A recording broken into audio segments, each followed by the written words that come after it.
You do something that seems small and your symptoms flare. You rest for hours, you still feel exhausted. You want to do more, but your body seems to be telling you to stop. Or perhaps you're lying there exhausted and wired, desperately needing a rest, but finding it really difficult to truly settle. If any of that sounds familiar, I want to say something straight off the bat. ME, CFS, long COVID, fibromyalgia, and related conditions are real physical conditions. What I'm going to talk about today isn't based on the idea that your symptoms are imaginary, or that you're simply deconditioned, or that you should simply push through. There is another part of our physiology that is worth understanding though, the nervous system. Your nervous system is constantly responding to information inside and outside of your body, and its state may influence some of what you're experiencing. It's not necessarily the whole story or what caused you to become ill, and certainly not something you can simply think your way out of. But potentially it's a part of a much bigger physiological picture. In this video, I'm going to explain some of the science behind that idea, and then some gentle ways we can work with the nervous system without asking your body to do more than it currently has the capacity to do. To understand this, it helps to go back to something physiology has recognized for a very long time. In the 19th century, the French physiologist Claude Bernard developed the idea of the milieu intérieur, he was French, the internal environment of the body. He recognized that the body continually works to maintain relatively stable internal conditions, despite changes happening around us. That thinking helped lay the foundations for what we now call homeostasis. Homeostasis describes the processes through which the body regulates things like temperature, blood glucose, fluid balance, and many other physiological variables. Maintaining health isn't the job of one system operating independently. The nervous system, the immune system, the endocrine system, the cardiovascular system, metabolism, sleep, and many other processes continually interact. Changes in one system can influence others, and this becomes particularly interesting when we look at illnesses that can follow infections. Two people can encounter the same virus and have very different outcomes. One might recover very quickly. Another might develop persistent symptoms. We don't fully understand why. Genetics, immune responses, previous infections, underlying health, autonomic function, and many other factors may contribute. So I'm not suggesting there's one simple explanation. However, one part of our physiology that we can sometimes influence is how our nervous system responds to stress, symptoms, and perceived threat. And that's where a fascinating field of science comes into the picture. It's called Psychoneuroimmunology, or PNI. It studies the interaction between psychological processes and the physiological systems I've just mentioned. And one of its central findings is that these systems communicate in both directions. Your immune system can influence your brain. Your brain and nervous system can influence immune activity. Think about that. Your brain and nervous system can influence your immune activity.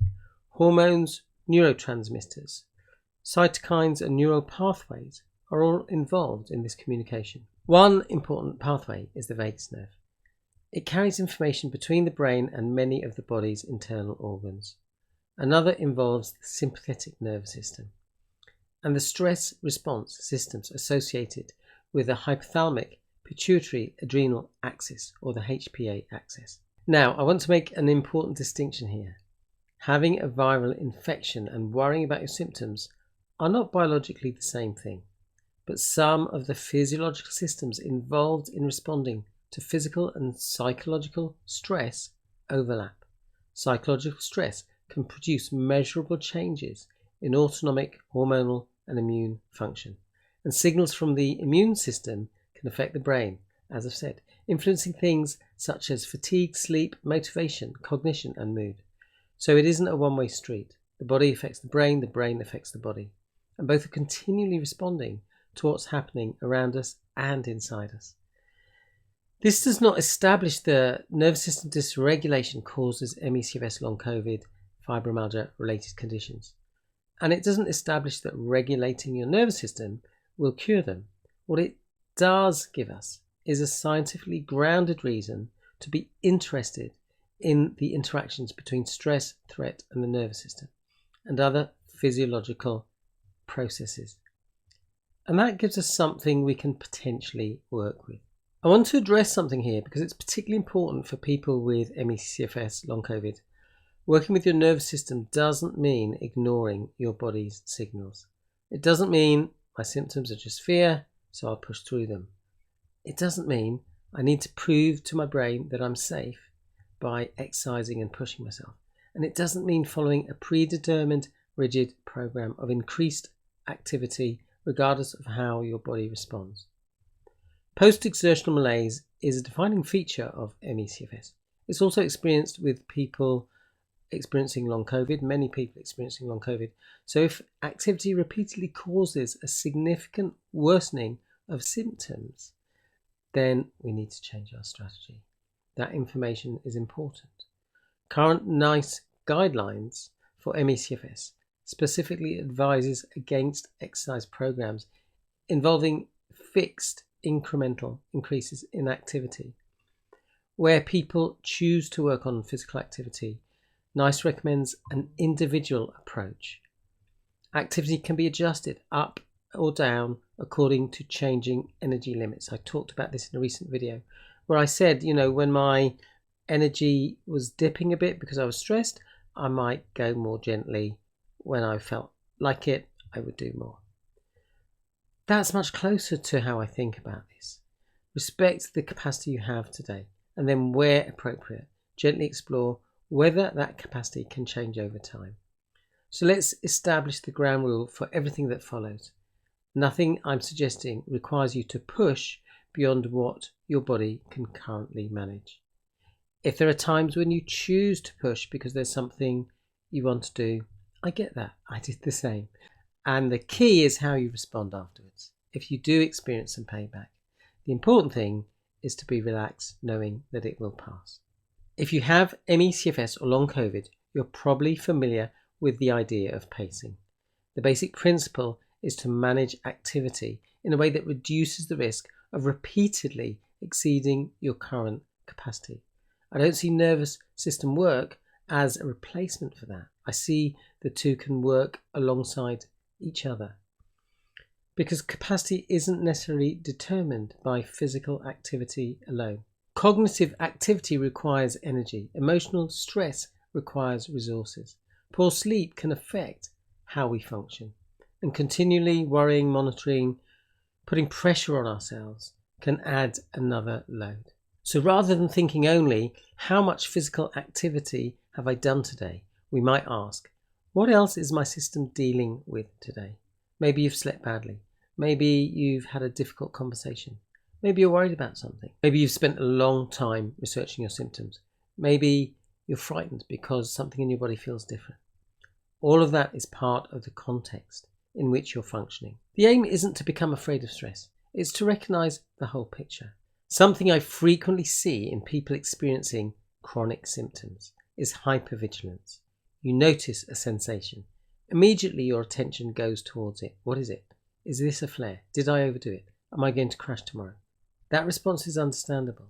If you've repeatedly experienced unpleasant symptoms or delayed crashes, your brain has good reason to pay attention to signals that might predict another one. But here's where things become interesting. The original symptom may have a physical cause that we don't fully understand or currently know how to change. And then we add another layer: fear, catastrophizing, constant monitoring, frustration, pressure. What if this gets worse? I can't cope with another crash. I've ruined my progress. These responses can themselves activate stress physiology. So I'm not saying fear caused your illness. I'm saying that fear about what you're experiencing might sometimes add another physiological and emotional load to something that's already challenging. And that additional layer is something we may be able to work with. Your nervous system learns if something repeatedly precedes pain, exhaustion, or a crash. It's understandable that the brain may begin to associate that experience with danger. It might be physical activity, mental activity, social interaction, a particular situation, a particular person, or simply noticing that your heart is beating faster. The next time it happens, your system may become more alert. That doesn't mean the original symptoms were created by fear. It means that learning, prediction, and previous experience can potentially become additional influences on how the system responds. This is where I think curiosity can be more helpful than fighting symptoms. Instead of, I need to get rid of this sensation, we can experiment with what is happening right now. What does my body actually need? Is there anything I can do to reduce unnecessary threat or pressure around this experience? Sometimes the answer might simply be, I need to pause and tune in to what I need. That's a perfectly valid answer. There's another side to this. When illness dramatically reduces what you're able to do, you may lose access to things that previously supported your well-being. Connection, purpose, fun, creativity, movement, learning, being outdoors, feeling useful. Rest is important, but isolation, boredom, and loneliness and loss of meaning can themselves be stressful. So one question I like asking is, how can I meet some of my needs within the capacity I have? So not how do I force myself back to my old life? The answer will be different for everybody. It could be one small moment of connection with another person, a little music, looking at something you enjoy, listening to something interesting, a tiny version of a hobby that feels manageable, or simply noticing something pleasant in the environment around you. And for someone with very limited capacity, even those things may need to be very small. The goal isn't productivity. It's finding sustainable ways of bringing some connection, meaning, comfort, or enjoyment into your life without repeatedly exceeding your current capacity. The word current is important because your capacity can change. So what can you actually do? I'm going to give you a few ideas. You don't need to do all of them. And these aren't treatments for ME, CFS, long COVID, fibromyalgia. They're simply simple ways of experimenting with reducing unnecessary arousal, tension, or pressure. The first one is to just slow your breathing. You might allow your exhale to be a little longer than your inhale. So you don't need to force the breath. The aim isn't to breathe perfectly. It's simply to notice whether a slower, easier breathing pattern helps you relax and settle. The second one is relax and let go.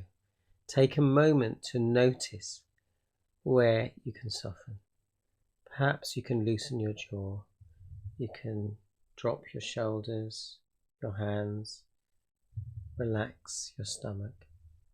You don't need to try hard to make anything happen. Just ask, where can I just soften in my body? And notice what happens. So you don't need to perform a whole relaxation exercise.